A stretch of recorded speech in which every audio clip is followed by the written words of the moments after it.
सतयुग का इंसान 32 फीट ऊंचा था, तो फिर कलयुग के इंसान का क्या हाल होगा।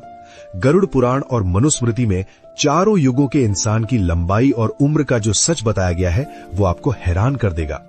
पहला था सतयुग, जिसे सत्य का युग कहा जाता था। शास्त्रों के अनुसार इस समय इंसान की औसत लंबाई 32 फीट होती थी और उम्र 1 लाख साल तक होती थी। इसी युग में भगवान ने 4 अवतार लिए, मत्स्य, कूर्म, वराह और नृसिंह।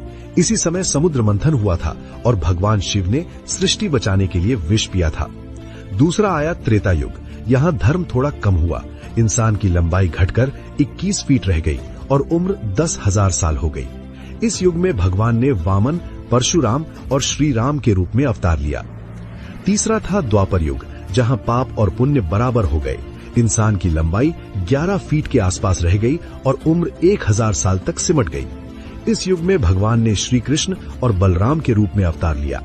और अब है कलयुग, पाप का युग। यहाँ इंसान की औसत लंबाई सिर्फ 5 से 6 फीट और उम्र घटकर 60 से 70 साल रह गई है। पुराणों में लिखा है कि कलयुग के अंत तक इंसान की उम्र सिर्फ 20 साल रह जाएगी और कद केवल